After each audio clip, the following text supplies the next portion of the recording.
After a disappointing defeat on Saturday night to Wimbledon in the FA Cup, West Ham will be looking to bounce back and take on Wolves and hopefully come away with a victory. West Ham travel to Molineux against Wolverhampton, who are looking for a second successive victory after their fantastic victory over Leicester last weekend. Matt, Wolverhampton Wanderers been backed with money. What are your thoughts? They're a good team. They play good football, and it is definitely going to be a hard game. Although, having said that, off the back of the Wimbledon game, wouldn't surprise me if we go there and win, because that's the way our entire season's been. Yeah. Up and down. So you're not going to go there and get an easy win. If we go there and win, we're gonna have played well and earned it, because they're a very good footballing side. Did you know that no other team in the league have scored more 90th minute goals this season than Wolves have? And on top of that, Wolves are looking to do the league double against West Ham, because last time out at the Olympic Stadium, it wasn't a great day for West Ham fans. I think it was that the day that Traore made his debut, came on off the bench. Did he not? Did he score the goal? He scored the goal, didn't he? He scored the goal. Yeah. Yeah. And that was a 90th minute winner as well. Yeah. So just to add to it. Absolutely. So when we talk about Wolves, what do we think of them? What do we think of the manager and what he's done at the club? At former goalkeeper. Though they've invested a lot of money, they have brought in a lot of clubs done it over the years, and they bought a load of crap. He's brought in players. He brought in players that he knows and that he wanted. And I said they played good football. Yeah, they're a good football inside. They press high. He plays 3 at the back, 2 wing backs. The wing backs get up and down the pitch all game. They're a hard team to break down. They all track back, all get in shape. They've got good defensive, but they also got the flair and the skill going forward. It will be a hard game. But you make them sound a lot bigger and better than us by what your comments were there, Matt. But they're only a point ahead of us. Are we similar? We started poorly. They started well, and then they had a bad run, and we had a good run. And it's we now sort of balanced out a bit. So in the 23 games that Wolves have played, they've won 9, lost 9, drew the rest, scored 27, conceded 31. Highest goal scorer this season is Jiminez, Raul Jiminez. He looks decent. He looks like he can finish. He's tall, quite lanky, but he's got a bit of skill. They've got skill throughout their team, left, right, and centre, don't they? They do, and he was the guy we were after. Was it a couple of years back? Yeah. Because he's best mates with Fernandez as well. So we tried to get him last year. I'm sure he was the guy we tried to sign a couple of years back, and then he missed a flight or overslept or something. Ended up missing a medical. Yeah, that'll be it. He's a good finisher. They've got him. They've got another guy in their team that we were after in Dendoncker. Yeah. Who's only just started coming back into the team. They've got Traore on the wing, who is lightning fast. He's scary. Mm. But then they've got someone like Neves, who you wonder how long's going to be there. Because he could easily be playing in for like Man City's team. And Moutinho. Just add another name. He's a bit older now, but he's been about a long time, and he's always played Champions League football for quality teams, and you can see it with the two of them in the park. Yeah. They play good football. I mean, they've probably got a better midfield too than maybe we have. Yeah. It's Portugal versus South America on Saturday. On Tuesday night. I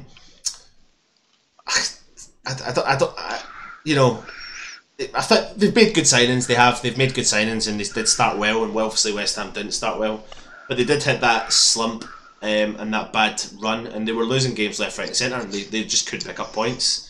Is that showing something of the quality and the depth of their squad? A bit like West Ham. Yeah, I think as well that every team that comes up gets this, because every team that comes up, they always unless they're a really poor team, they generally sort of have a bump at the start of the season because teams don't know how to play against them. Mm-hmm. So at the start of the season, teams were just going, they're just the team that comes from the Championship.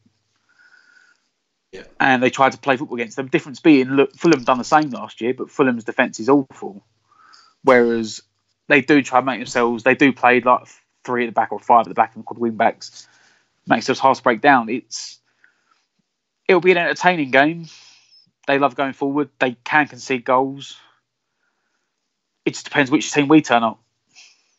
It's going to depend on us. What's a good season for Wolves then, Matt?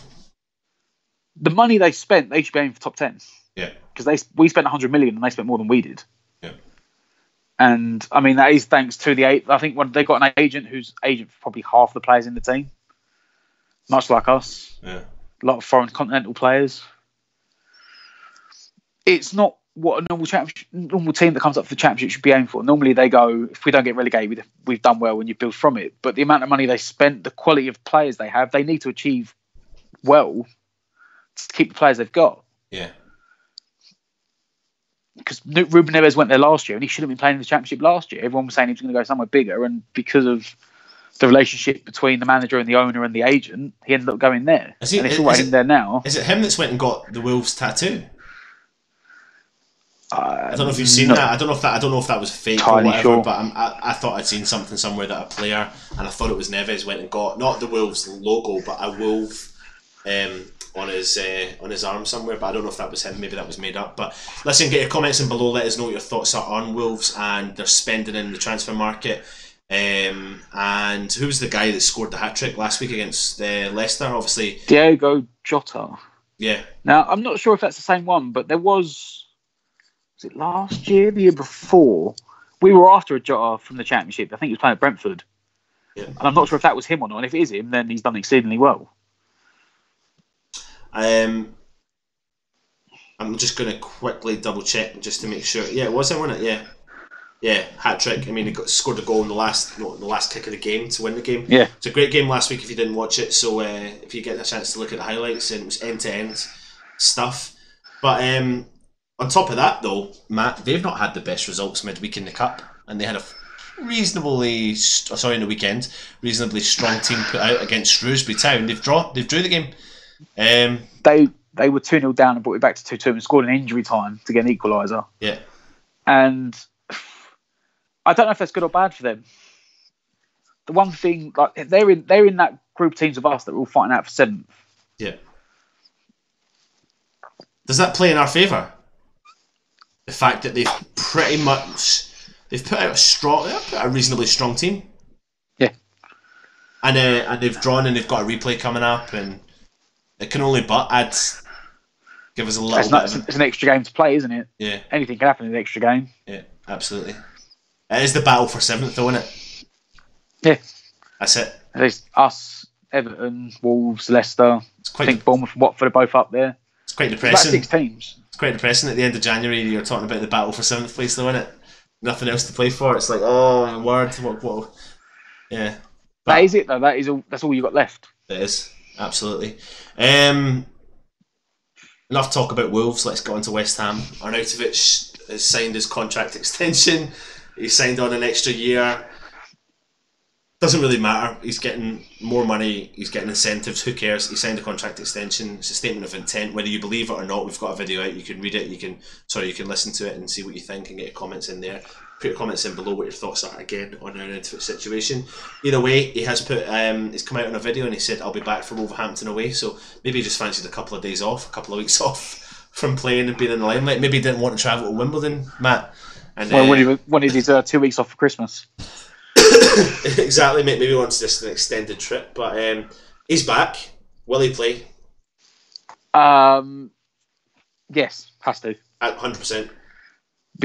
Whether you like him or not, whether you believe this or not, whether you still back him or not, it's irrelevant. He has to play. Yeah. Because it's been evident when he's not been in the team that we're fucking awful without him. Yeah. We don't have a choice. Carroll, Hernandez. Not so much Hernandez because, Hernandez, he plays up front with someone else and he plays off them. But Carroll's awful. Carroll's proven that he cannot hack it in the Premier League anymore.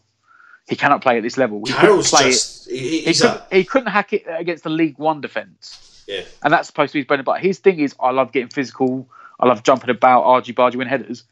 He had the perfect example against Wimbledon, and he did nothing. He's had a run of games now where he has literally done nothing.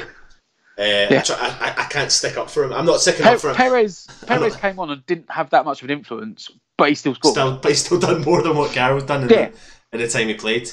If Arnautovic, and probably not if, but when Arnautovic starts against Wolves, it is a boost to our forward line.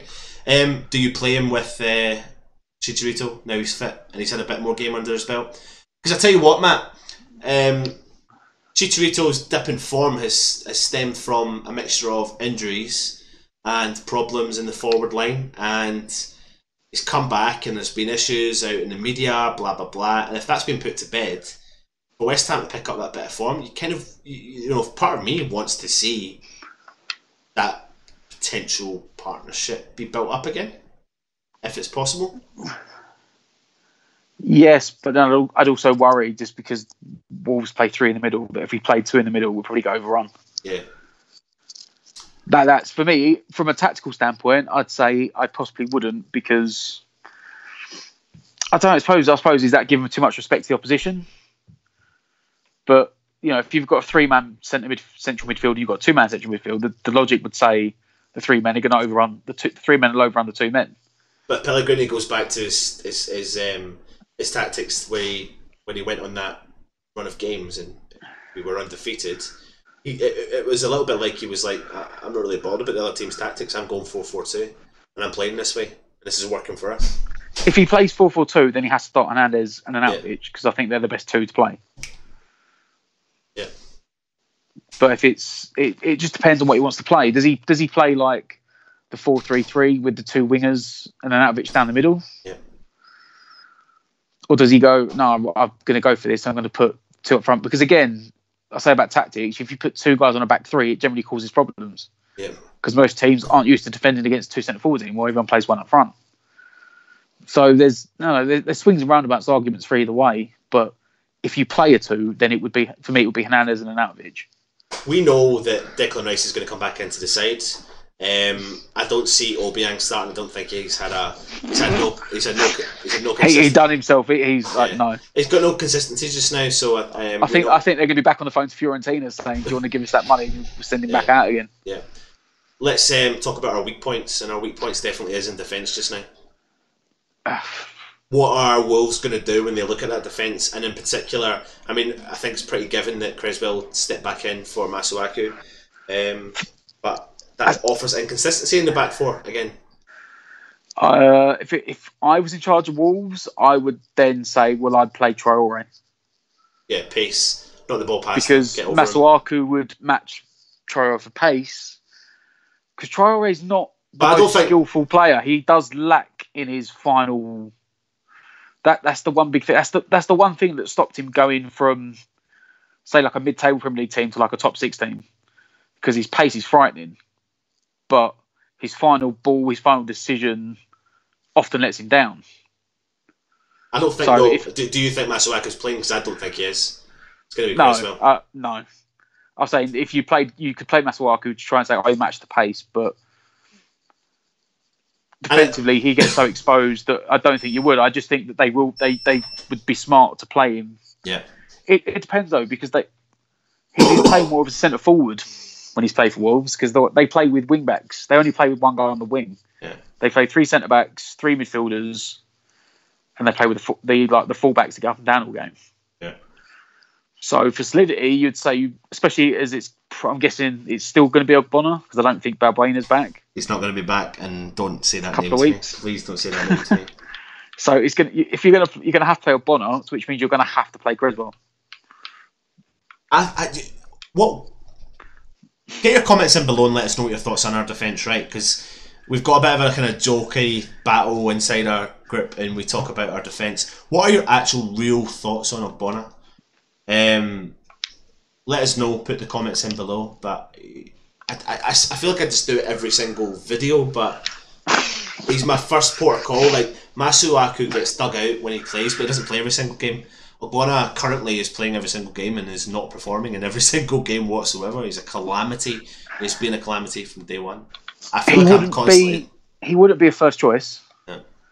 But at the moment we don't have first choice, so it's kind of the best of a bad situation. Is this not where we need to dig in a little? Obviously, apart from going into the transfer market, is this not where we need to start maybe looking at the situation? I mean, Declan Rice, or looking at the younger players, like, maybe I'm a big name here, Reece Oxford. 3-4 weeks ago, I would have said Reece Oxford. I don't think he's going to play again. Yeah. I think he'll go in this window. Because if Reece Oxford was going to play, surely he would have played yesterday. Yeah. Surely he would have played against Wimbledon. If he was going to play, like, I'm not being funny, but we need you could see that team, the way it's set up, they needed someone to sit in front of the back four. Yeah. Or they could have used someone. You could have played him to rotate and drop one of Bonner or a deal. Yeah. You didn't play him, so you could say maybe stick Rice in there, but I don't think the way he's become at 19, or now he's turned 20. At 20, he's so integral to that team that you cannot afford to drop him from the midfield. No, you can't. So it then leaves you the fact that you either go to the academy and go, all right, who's the academy centre backs? Yeah. Can we bring one of them in? Otherwise, you have to sit out with Bonner. Yeah. I think it's a position they need to look at in the summer and say we need someone else, but I don't think they'll get anyone now unless they get someone in on loan for a bigger team that wants to let someone go out. So I think you're going to be stuck, whether you like it or not. Yeah. You're going to be stuck with Bonner. At least we know Fabianski's coming back in, which is going to be a positive sign. Let us know your comments on our back line and let us know your comments on the forward line. Did you know that Mikel Antonio is our top assist? Well, he's joint top assist for this season with 3. What are we going to do with Antonio and Snodgrass fitting into our midfield? Who would you play? Who would you drop? Would you drop any? Would you put them both in? What would you do, Matt? It entirely depends on the formation. Again, it depends on the formation you're playing. Yeah. If you're playing this sort of 4-3-3 we played with the wingers, then I think you have room to accommodate both of them. If we're playing a 4-3-3, I would play Antonio on the right wing, and I would look to play Noble and Snodgrass as midfield 2 with Declan Rice sitting behind them. Yeah. But then if you're playing a 4-4-2,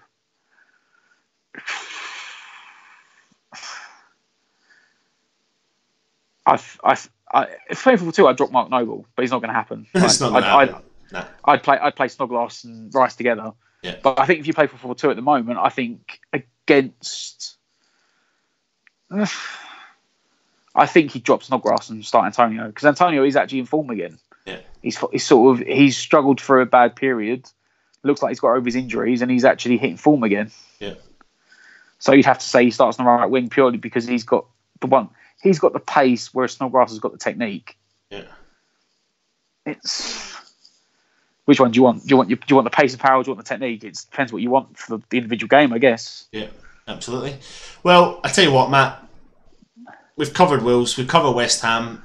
It's going to be another interesting tactical decision that Pellegrini's going to see, because we come off a terrible loss at Wimbledon, a terrible loss at Bournemouth, and right now it's the inconsistency in the West Ham that's kind of leaving us all with a bit of dread going into each game, and obviously Wolves picked up a little bit of form, albeit that form could have been crushed by Shrewsbury Town. But let's go for the predictions. Wolves, West Ham, Molineux, lights, under the lights, 7:45 kickoff. What's your predictions? I'm going to say 2-2. Wow. They're missing their main centre back. Neither team defends particularly well.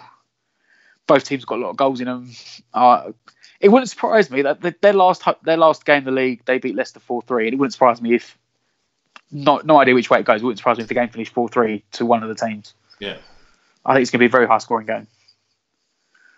I'm going to go for a 2-1 victory to West Ham, and I'm basing that literally on that Arnautovic's reaction, because I think there's going to be a mixed reaction from the West Ham fans, and that's going to spur him on probably more.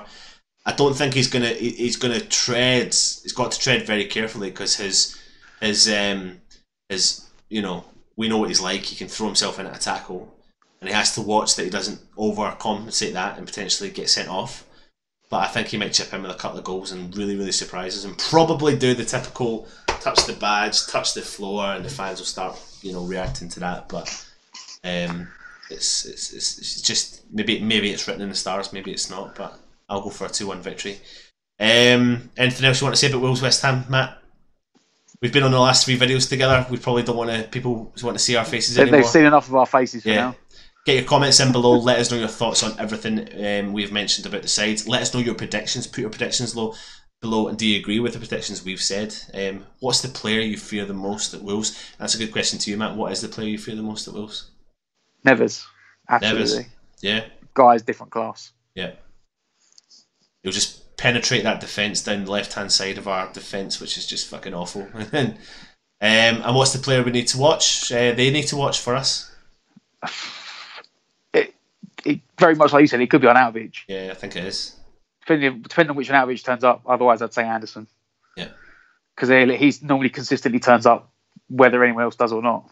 And we haven't even mentioned that free kick. Decent free kick, mate. Not many people would have saved that in the Premier League. Yeah. So, Payet-esque.